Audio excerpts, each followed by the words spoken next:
Hey everyone, it's Disneyland Man here. Not at Disneyland, but I was there pin trading a little while ago, and there's some weird changes that if you're a regular person, you probably know. It's probably been going on a long time.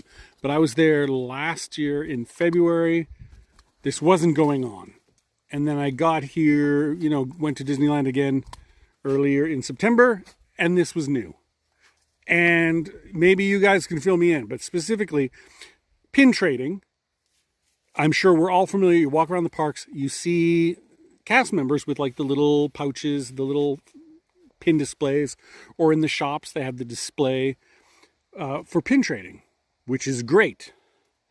However, they're usually like the cheap pins, which I mean makes sense. Those are the ones that people want to trade. They never want to get, if you see an expensive one on there, you're going to trade something for it immediately. And by the end of the day, it's gone. Like all the good stuff is gone, and you're just left with, I don't want to say crap, but stuff that's not really interesting. Unless you're trying to collect like little minor cheap sets, which is what I usually end up trying to do.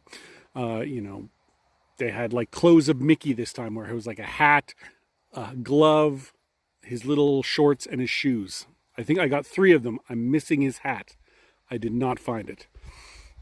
But I mean, it makes for fun when you're walking around the park. However, this time when I went with my son to Disneyland, I noticed not only did they have the usual pin display boards, but they had display boards behind glass for pins that had two of these, like the 2 prongs pins.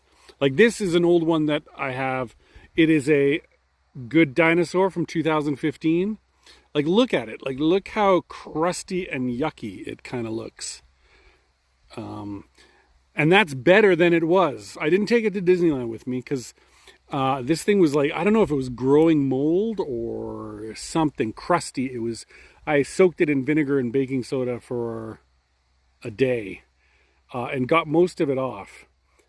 But anyway, I wasn't going to bring it to the park. But anyway, it looks like these display boards for the 2 pins, the 2-prong pins, you can only trade other higher quality pins for them.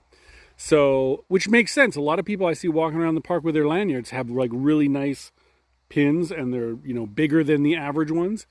And they don't want to trade. They don't want to trade their good stuff for the cheap stuff. So I'm glad that Disney sort of added this. But how new is it? When did they do it? I don't know. I'm glad they started it, but I don't know how new it is. Let me know in the comments below. Bye.